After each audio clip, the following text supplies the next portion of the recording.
Bar chart. ஓகேவா?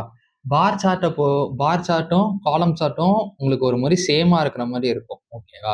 But இதுல ஒரு டிஃபரன்ஸ் இருக்கு. நீங்க காலம் சார்ட்டை பொறுத்த வரைக்கும் உங்களுக்கு எப்படி இருக்கும்னு பார்த்தீங்கன்னா, நேம்ஸு இந்த கேட்டகரி எல்லாமே ஹாரிசான்டலா இருக்கும். ஓகேவா? பட் பார் சார்ட்ட பொறுத்த வரைக்கும் அ காலம் சார்ட்ட பொறுத்த வரைக்கும் வெர்டிகலா இருக்கும். பட் பார் சார்ட்ட பொறுத்த வரைக்கும் ஹாரிசான்டலா இருக்கும். ஓகேவா?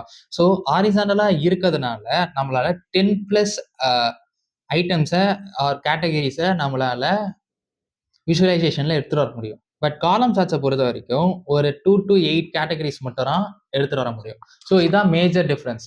So horizontal, vertical. காலம்னா வெர்டிகல், பார் சார்ட்னா ஹாரிசான்டல். ஓகேவா? அதுக்கு நீங்க கேட்கலாம், நீங்க வெர்டிகலா தானே வச்சிருக்கீங்க ஒரு இமேஜ்லன்னு. இப்படியும் வைக்க முடியும். பட் பார் சார்ட்ஸ் யூஸ் பண்ணும்போது நான் ஹாரிசான்டலா யூஸ் பண்ணேன்னா என்னால மல்டிபிள் ஐட்டம்ஸையும் ஹேண்டில் பண்ணிக்க முடியும். ஸோ காலம் சார்ட் யூஸ் பண்ணோமா, பார் சார்ட்ஸ் யூஸ் பண்ணோமான்னு நீங்க அங்க இருக்கிற ஐட்டம்ஸ் வச்சு நீங்க கால்குலேட் பண்ணிக்கலாம். ஓகேவா?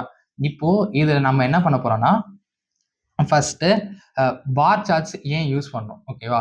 ஒரு லாங் லேபிள், ஒரு ரேங்கிங் சிஸ்டம்காகவோ, இந்த மாதிரி ஒரு ஒரு கேட்டகரிஸ் ஒரு 15லேருந்து 20 கேட்டகரி இருக்கு. இந்த மாதிரி விஷயத்துக்குலாம் நம்ம யூஸ் பண்றது பார் சார்ட். லாங் நேம் இருக்கு. இப்போ ஒரு சில பேர்லாம் பார்த்தீங்கன்னா, இப்ப இங்கே வச்சுக்கோங்களேன், விஸ்டாடெக் பிரைவேட் லிமிடெட்னு இருக்கும். ஓகேவா? இது வந்து ஒரு லாங் நேம். இந்த மாதிரி லாங் நேம் இருக்கும்போது தான் நான் பார் சார்ட் யூஸ் பண்ணுவேன்.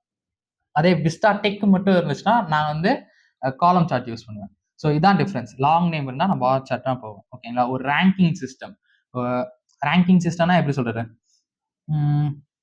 இப்போ ஒரு 5 பெர்ஃபார்மர்ஸ் இருக்காங்க. ஓகேவா? ஃபர்ஸ்ட் பெர்ஃபார்மர் வந்து 6 சேல் எடுத்திருக்காரு. 2வது பெர்ஃபார்மர்